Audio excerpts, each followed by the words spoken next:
नमस्कार, मैं हूं अंकुर और आप देख रहे हैं सत्यहिंदी.com। आइए एक नजर डालते हैं अब तक की सुर्खियों पर। मुंबई के पूर्व पुलिस आयुक्त परमवीर सिंह पर तंज कसते हुए महाराष्ट्र के मुख्यमंत्री उद्धव ठाकरे ने शनिवार को कहा कि राज्य में एक ऐसा मामला है जहां शिकायतकर्ता ही लापता हो गया है। ठाकरे ने बॉम्बे हाईकोर्ट के औरंगाबाद बेंच में एनेक्सी बिल्डिंग के 2 विंग के उद्घाटन के मौके पर यह बयान दिया। इस अवसर पर भारत के मुख्य न्यायाधीश NV रमना, केंद्रीय कानून मंत्री किरेन रिजिजू, सुप्रीम कोर्ट के न्यायाधीश DY चंद्रचूड़ और अन्य उपस्थित थे। ठाकरे ने कहा कि न्यायमूर्ति DY चंद्रचूड़ ने अपने संबोधन के दौरान बताया कि महाराष्ट्र में 1958 से एक मामला लंबित है क्योंकि आरोपी फरार है, लेकिन आज हमारे पास एक ऐसा मामला है जहां शिकायतकर्ता ही लापता है। ठाकरे ने कहा कि उन्होंने गंभीर आरोप लगाते हुए शिकायत की थी, लेकिन अब गायब हैं। हमें नहीं पता कि वो कहाँ हैं। ये एक ऐसी चीज़ है जिस पर भी गौर करने की ज़रूरत है। हालांकि मुख्यमंत्री ने किसी का नाम नहीं लिया, लेकिन उनकी टिप्पणी स्पष्ट रूप से वरिष्ठ IPS अधिकारी पर ही थी जो लापता चल रहे हैं। परमवीर सिंह ने महाराष्ट्र के पूर्व गृह मंत्री अनिल देशमुख के खिलाफ भ्रष्टाचार के आरोप लगाए थे। वरुण गांधी और बीजेपी के बीच बढ़ती दरार के बीच वरुण गांधी ने कहा कि केंद्र सरकार को आंदोलन कर रहे किसानों की मांगों को स्वीकार कर लेना चाहिए। उन्होंने कहा कि सरकार को किसानों की मांग माननी चाहिए। इसके साथ ही उन्होंने कहा कि मैंने कोई भ्रष्टाचार नहीं किया है, लेकिन ऐसे नेता हैं जो पुलिस और खनन उद्योग से पैसे लेते हैं।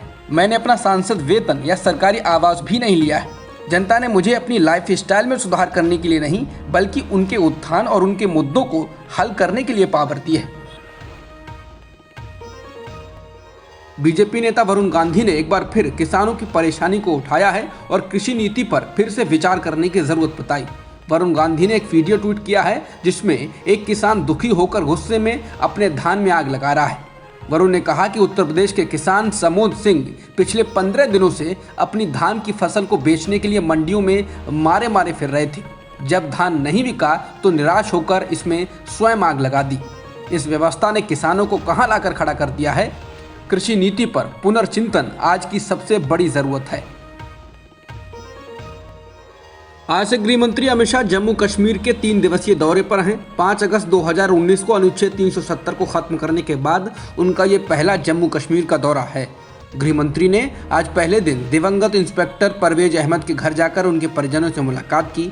अहमद की पिछले महीने आतंकवादियों ने हत्या कर दी थी। शाह ने उनकी पत्नी को सरकारी नौकरी से संबंधित कागजात सौंपे। शाह के साथ उनकी यात्रा के दौरान उपराज्यपाल मनोज सिन्हा, केंद्रीय मंत्री जितेंद्र सिंह और DGP दिलबाग सिंह भी मौजूद रहे। केंद्रीय गृह मंत्री अमित शाह 3 दिन के कश्मीर दौरे पर हैं। शाह ने इस दौरान श्रीनगर में सुरक्षा अधिकारियों की बैठक ली।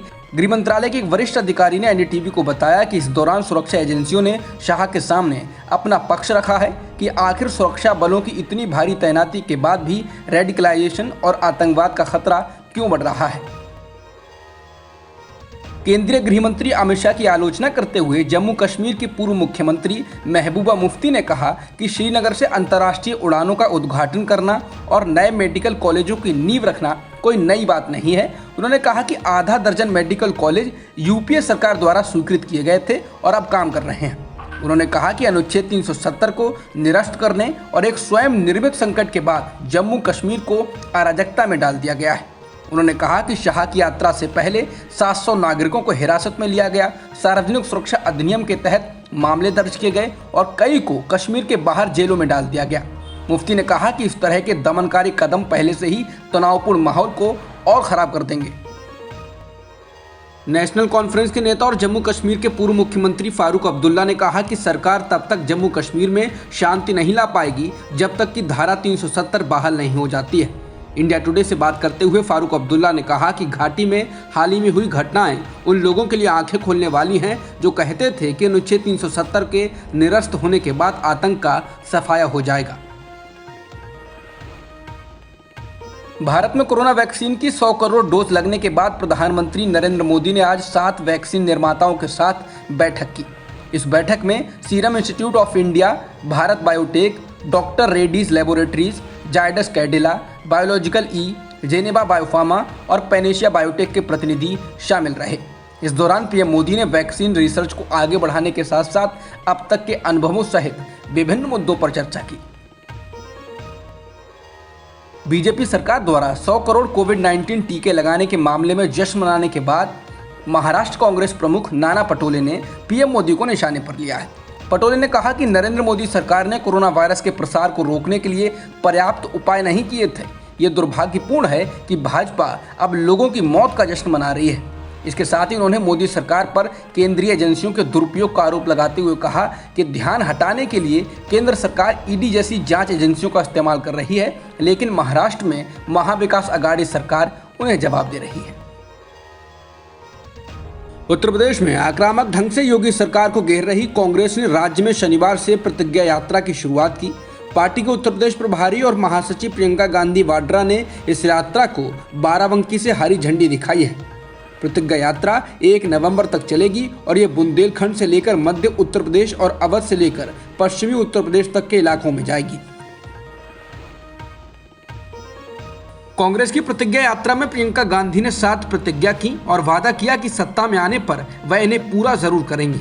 इसके तहत 40% टिकट महिलाओं को देने से लेकर लड़कियों को स्मार्टफोन और स्कूटी देने, किसानों का पूरा कर्ज माफ करने, बिजली बिल हाफ करने, 20 लाख लोगों को सरकारी रोजगार देने आदि प्रतिज्ञाएं शामिल हैं।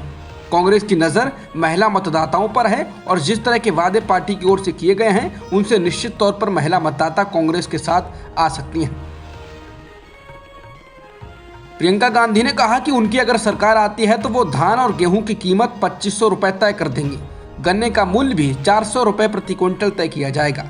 प्रियंका ने कहा कि कोरोना काल में आए पूरे बिजली बिल को माफ किया जाएगा और सभी का बिल आधा किया जाएगा। प्रियंका ने कांग्रेस की प्रतिज्ञा में ये भी कहा कि वो कोरोना काल में कुछ ना कमा पाने वाले गरीब लोगों के परिवारों को 25,000 रुपए मदद देंगी। आज देश के मुख्य न्यायाधीश एनवी रमना ने अदालतों के न्यायिक बुनियादी ढांचे को लेकर खुलकर बोला। उन्होंने केंद्रीय कानून मंत्री किरण रिजिजू के सामने ही मंच से अदालतों में कमजोर इंफ्रास्ट्रक्चर के मुद्दे उठाए। सीजेआई रमना ने कहा कि भारत में अदालतों के लिए न्यायिक बुनियादी ढांचे को हमेशा से नजरअंदाज किया गया। ऐसा इसलिए कि ये एक धारणा बन गई है कि देश में अदालतें भी जीर्ण शीर्ण संरचनाओं के साथ भी काम कर सकती हैं। सीजेआई रमना ने कहा कि केवल 5% अदालत परिसरों में बेसिक मेडिकल सहायता है। 26% अदालतों में महिलाओं के लिए अलग शौचालय ही नहीं है। 16% अदालतों में पुरुषों के लिए शौचालय तक नहीं है। लगभग 50% न्यायालय परिसरों में पुस्तकालय नहीं है और 46% में पानी शुद्ध करने की सुविधा भी नहीं है। सीजेआई रमना ने अदालतों के बेहद बुरे इंफ्रास्ट्रक्चर को लेकर कहा कि यदि आप न्यायिक प्रणाली से अलग परिणाम चाहते हैं तो हम इस वर्तमान स्थिति में काम करना जारी नहीं रख सकते हैं। न्यायिक बुनियादी ढांचे से जुड़े अहम प्रस्ताव पर उन्होंने कहा कि मैंने केंद्रीय कानून मंत्री को प्रस्ताव भेजा है। मैं जल्द ही सकारात्मक प्रतिक्रिया की उम्मीद कर रहा हूं और उम्मीद करता हूं कि केंद्रीय कानून मंत्री इस प्रक्रिया में तेजी लाएंगे। तमिल फिल्म कूझंगल को ऑस्कर में भारत की तरफ से आधिकारिक एंट्री मिल गई है। फिल्म कूझंगल ने 14 भारतीय फिल्मों को पछाड़कर ऑस्कर 2022 की रेस में अपनी जगह बनाई है। निर्देशक PS विनोद राज की पहली फिल्म कूझंगल एक शराबी पिता और उसके बेटे के बीच संबंधों की कहानी है।